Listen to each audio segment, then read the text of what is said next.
In The Sopranos, there are mentions of real-life mafioso, and some scene quotes based on certain events. Let's talk about it. When Eugene goes to Tony Soprano and tells him he wanted to retire from the mafia, Tony said no, and Eugene said, well, there was Joe Bananas. Referencing to Joe Bonnano. Bonnano went into hiding in October 1964. During his absence, control of the Bonnano crime family was transferred to DiGregorio. Joe Bonnano resurfaced in May 1966, claiming he had been kidnapped by the Buffalo crime families Peter and Antonino Megadino. A story likely fabricated. He was indicted for failing to appear before a grand jury but contested the indictment until its dismissal in 1971. With the Bonnano family divided, DiGregorio loyalists on one side and Bonnano loyalists on the other, Bonnano struggled to restore the unity of his crew. In 1966, violence broke out during a sit-down in Brooklyn, although no one was killed. The internal conflict continued until Bonnano made an unprecedented move. He announced his retirement in 1968. Retirement from the mafia is typically not accepted, but due to Bonnano's status as a former boss and his vow to never again involve himself in mafia activities, the commission accepted his terms. They stipulated, however, that if he broke his promise, he would be killed on sight. Unfortunately for Eugene and the Sopranos, he was not allowed to retire, and was squeezed by the feds. He took himself out. After Tony is shot by Junior, agents come to the house and stated that Junior made pointed references about the JFK assassination. Michael Franzese, who was part of the Colombo crime family, said that the mafia orchestrated the assassination on John F. Kennedy. He said, and I quote, "I believe that firmly because of what I was told, and there's no reason for people to mislead or lie to me. People as part of that life that had knowledge.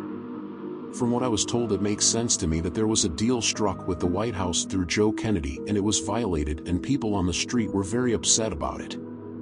Michael continues, mentioning that Joe Kennedy was involved in bootlegging, which put him in business with the mafia. At one point, the mafia considered killing Joe Kennedy because of alleged double-dealing or failing to uphold his agreements.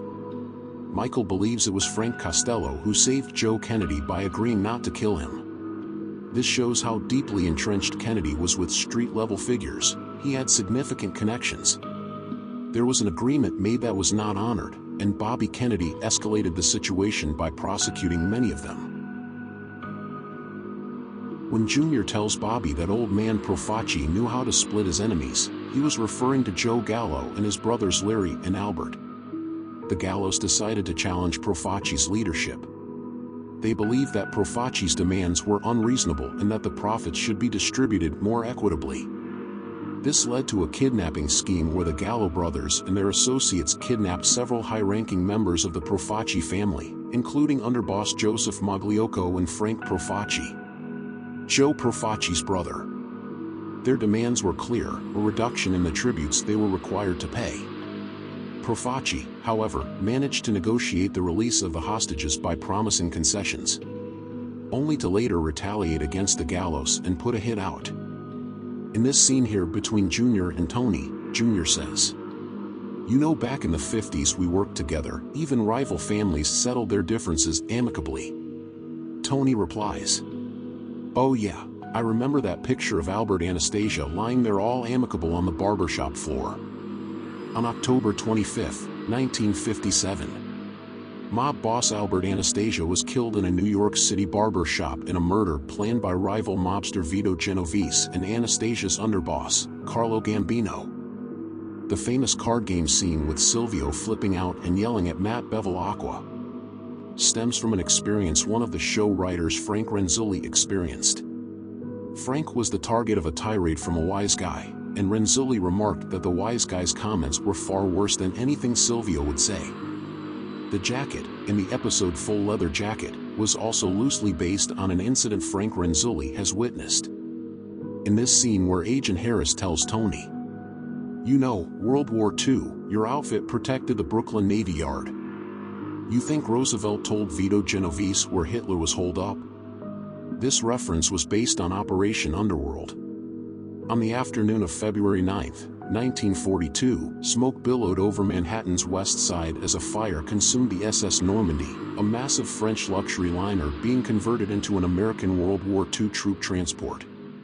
Witnesses reported that sparks from a worker's acetylene torch ignited the blaze, but many feared Nazi saboteurs were responsible, especially considering the recent arrest of 33 German agents in the Duquesne spy ring.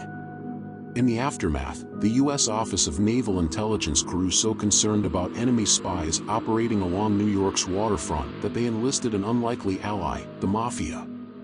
In March 1942, naval intelligence officers launched the top-secret Operation Underworld by recruiting Joseph Sox Lanza, the kingpin of the Fulton fish market.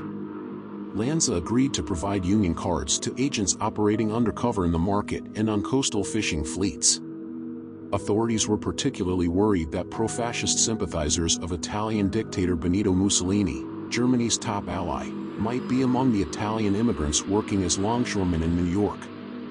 Lanza explained that their cooperation could be secured by the imprisoned mobster Charles Lucky Luciano, who still held significant influence on the docks despite being behind bars for 6 years. With his top aide Meyer Lansky acting as an intermediary, Luciano agreed to assist the government, instructing his capos to act as lookouts and report any suspicious activity. Luciano's contacts even helped the Allies in their 1943 amphibious invasion of Sicily by providing maps of the island's harbors, photographs of its coastline, and names of trusted contacts within the Sicilian Mafia, who also wanted to see Mussolini overthrown. Despite facing a sentence of 20 to 40 years, Luciano filed a petition for executive clemency on May 8, 1945, the same day World War II ended in Europe. Ironically, New York Governor Thomas E. Dewey, who had prosecuted Luciano a decade earlier, pardoned him in January 1946 due to his assistance in the war effort and ordered his deportation to his native Italy. The ultimate effectiveness of Operation Underworld has been debated, but no other ships met the same fate as the Normandy for the rest of World War II. If you enjoyed this video, consider subscribing. Thank you. And I will see you in the next video.